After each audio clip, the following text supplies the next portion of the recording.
कई बार लाइफ में कुछ ऐसी पैरानॉर्मल एक्टिविटीज हो जाती हैं जिन्हें हम जिंदगी भर नहीं भूल पाते। ऐसा ही कुछ एक्सपीरियंस था शंकर जी का। उन्होंने एक एंटिटी को अपने बेड पर अपने सामने बैठे हुए पाया और उसे देखकर वो पूरी तरह से डर चुके थे, उनके हाथ पैर अकड़ चुके थे। किस तरीके से उस एंटिटी से निजात पाया शंकर जी ने और कैसे उसे फेस किया, तो चलिए बताते हैं आपको शंकर जी की ये रियल स्टोरी। तो लेट्स स्टार्ट दिस वीडियो।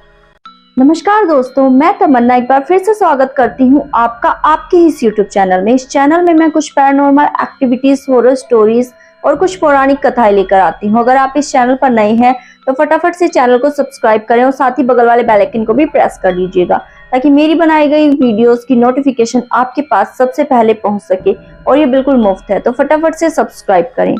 आज की ये स्टोरी शंकर जी ने मुझे शेयर की है, जो कि मेरे एक सब्सक्राइबर हैं। उन्होंने बताया कि जब वो 5th क्लास में पढ़ते थे तो उनके साथ एक ऐसा पैरानॉर्मल इंसिडेंस हुआ जिसे याद करके वो आज भी बेहद ज्यादा डर जाते हैं। उन्हें समय समय पर वो इंसिडेंस याद आता रहता है, क्योंकि इतना भयानक दौर था उनके साथ ये कि वो भूल नहीं पाई ये सब, ना ही उनकी फैमिली भूल पाई है। आखिर एक छोटे से बच्चे के साथ किस तरीके से ये एक्सपीरियंस हुआ, क्या किया था उसने और किस तरीके से उसका उतारा हुआ, पूरी कहानी बताती हूँ मैं आपको, तो वीडियो को एंड तक जरूर देखिएगा। ये जो शंकर होते हैं ये स्कूल में पढ़ा करते थे, 5th क्लास के बच्चे थे उस समय। और एक खेल होता है गिल्ली डंडे का, एक छोटी सी गिल्ली होती है और डंडा होता है, तो इनका ये खेल काफी ज्यादा फेवरेट था, तो ये खेल खेला करते थे। पास में ही एक ग्राउंड था, एक मैदान था, जिसमें जाकर ये काफी ज्यादा इस खेल को खेला करते थे, पसंद किया करते थे। इनके और भी ज्यादा दोस्त थे जो इस खेल को इनके साथ खेला करते थे। सो एक दिन ये इसी तरीके से ये गिल्ली डंडा खेल रहे थे, तो एक गिल्ली जो है ना उछल के और दूर जाने के बजाय इनके पास आ गई अचानक से, और यहाँ पर इनके हेड पर जोर से टच हुई और इनके जो है एकदम से ये गिर गए। इन्हें लगा कि वो गिल्ली आकर इनके सर को टच हुई है, लेकिन गिल्ली तो दूर है। अब इनका एक दोस्त होता है, तो वो कहता है, अब दोस्त का नाम मुझे ध्यान नहीं है, वैसे तो इन्होंने वीडियो में बताया था, आप कुछ भी मान लीजिए। इनका एक दोस्त होता है छोटा सा, इसी के स्कूल का वो लड़का होता है। वो कहता है कि यार तू कहाँ जा रहा है इस गिल्ली को लेने के लिए, ये तो यहाँ पड़ी है, यहाँ। इतना ही ये कहते हैं शंकर जी, और इनका सर जो है पूरी तरीके से घूम जाता है और ये वहीं पर जमीन पर गिर जाते हैं। इनके बड़े भाई होते हैं, वो भी पास में बैठे होते हैं, खेल नहीं रहे होते बल्कि पास में बैठे होते हैं एक खाट पर। तो देखते हैं, आवाज लगाते हैं कि विशाल विशाल देख तेरे भाई को क्या हो गया। इनके बड़े भाई का नाम विशाल होता है। तो वो दौड़े दौड़े आते हैं और अपने भाई को उठाते हैं। बेहोश हो गए थे बिल्कुल से शंकर उस समय। अब ये जो बड़े भाई होते हैं उन्हें आसानी से उठा लिया करते थे, लेकिन आज इनका वजन इतना ज्यादा हो गया था ना कि इनसे उठाया नहीं जा रहा था। अपने भाई को उठाकर दौड़े दौड़े घर किसी तरीके से उठाते हैं, लेकर आते हैं घर, किसी की हेल्प लेते हैं उन्हें उठाने के लिए, और घर लेकर आते हैं। घर पर आते हैं, उनकी मम्मी देखती क्या हुआ इससे, शंकर को क्या हो गया मेरे बच्चे को, इस तरीके से कहती है, और उन्हें बेड पर लेटा दिया जाता है शंकर जी को, और उन्हें हिलाया जाता है, डुलाया जाता है, कहा जाता है बेटा क्या हो गया क्या हो गया। वो अपनी आंखें खोलना ही नहीं चाहते थे। आंखें थोड़ी सी आंखें खोलते थे और कहते थे मम्मा वो यही है, वो बैठी, और दोबारा अपनी आंखें बंद कर लेते थे। वो कहती थी बेटा यहाँ पर कुछ भी नहीं है। एक छोटी सी उन्होंने तस्वीर जो है भोले शंकर का, शिवलिंग आप कह लीजिए, उनके पास रखा हो, तो वो शिवलिंग भी उनके तकिए के पास उन्होंने रखा और कहा कि बेटा भगवान हमारे पास है, कुछ नहीं होगा, आंखें खोलो। जैसे ही वो आंखें खोलते उसे कोई ब्लैक सी एंटिटी नजर आती। वो कहते मम्मा ये मेरे सामने है, मैं नहीं आंखें खोलूंगा।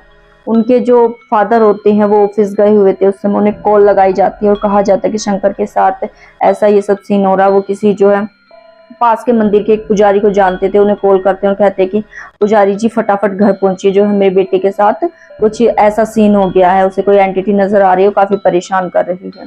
अब ये जो शंकर होता है ना, ये अजीब सी हरकतें करने लगता है, अपने चेहरे को इस तरीके से बार बार हिलाने लगता है। मैं आपको एक्सप्लेन भी नहीं करके बता सकती हूँ कि किस तरीके से वो बुरी तरीके से हरकतें कर रहा था। उसकी जो मम्मी होती हैं, उसकी सिस्टर होती हैं, उसके बड़े भाई होते हैं, वो बुरी तरीके से डर जाते हैं कि आखिर बच्चे के साथ हुआ क्या। आसपास के लोग इकट्ठा हो जाते हैं उनके घर में, देखने लगते हैं कि बच्चे को ये क्या हुआ। कुछ लोग कहते हैं कि इसके ऊपर कोई ऊपरी चक्कर, कुछ लोग कहते हैं इसे दौरे आ रहे हैं, पता नहीं, जितने मुंह उतनी बातें हो जाती हैं। उनकी मम्मी काफ़ी ज़्यादा घबरा जाती है। इतने में ही वो जो पंडित जी होते हैं वो आ जाते हैं और बाहर से उनके गेट पर निकलते तो कहते हैं उतर इस बेड पे से, नीचे उतर और भाग यहाँ से। कोई मंत्र उच्चारण करते हैं, अपनी मुट्ठी में राख लेकर आते हैं, उनके पूरे घर में जैसे तो छिड़काव कर देते हैं। उस बच्चे के भी सर पर, उसके नेक के एरिया पर पूरी तरीके से उस राख को लगा देते।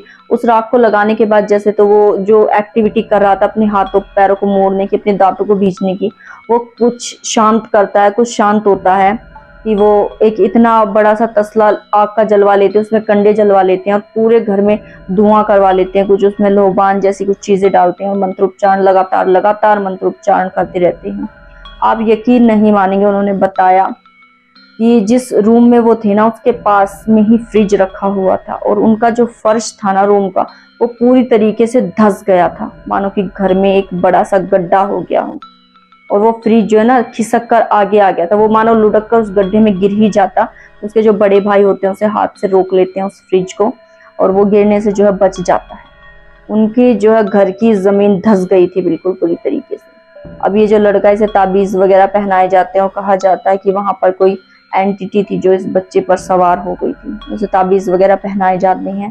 1 से 2 हफ्ता बीतता है, बच्चा स्कूल भी नहीं जाता था उस समय और फिर उसकी हालत में कुछ सुधार आता है। वो लोग उस घर को, जिस घर में ये सब सीन हुआ, उसका फर्श ठीक कराना, क्योंकि फर्श पूरी तरीके से धंस गया था, बेड भी धंस गया था नीचे।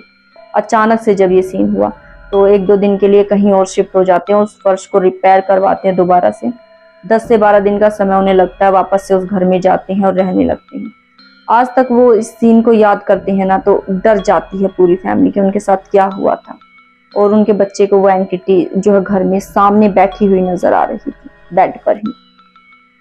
काफी ज्यादा स्केरी स्टोरी है ये। अब तक वो कॉलेज पास आउट भी हो चुके हैं, अब तक उनके साथ कभी ऐसा कोई सीन हुआ नहीं है कि दोबारा से उनके साथ कुछ ऐसा हुआ हो। लेकिन वो जो हादसा हुआ था ना उससे वो पूरी तरीके से सहम गए, मानो डर गए थे। तो ये थी शंकर की रियल स्टोरी जो उन्होंने बताई है मुझे व्हाट्सएप पर रिकॉर्ड करके। अगर आपकी भी कोई ऐसी रियल स्टोरी है ना जो आप मुझ तक शेयर करना चाहते हैं, आपकी, आपके किसी दोस्त की, आपके किसी रिलेटिव की, तो आप भी मुझ तक वो स्टोरी शेयर कर सकते हैं। मैं एक व्हाट्सएप नंबर अभी स्क्रीन पर मेंशन कर देती हूँ, आप चाहें तो उस व्हाट्सएप नंबर पर जाकर भी मुझसे कांटेक्ट कर सकते हैं या फिर आप कमेंट के जरिए भी बता सकते हैं कि आपको कोई स्टोरी मुझ तक भेजनी है। साथ ही अगर आपका कोई मैसेज हो आप मुझ तक सेंड करना चाहते हो तो वो भी आप कमेंट करके मुझे बता सकते हैं। वीडियो में किसी तरह के किसी सुधार की ज़रूरत हो तो आप मुझे ज़रूर बताइएगा, आपके कहे अनुसार मैं चेंजेस ज़रूर करूँगी। तो फिलहाल के लिए अलविदा, मिलती हूँ आपसे इसी तरह की किसी इंटरेस्टिंग नेक्स्ट वीडियो में। आप अपना, अपने परिवार का, अपने दोस्तों का ख्याल रखिएगा। तब तक के लिए अलविदा, नमस्कार। आपका कीमती समय देने के लिए धन्यवाद। जय श्री राम।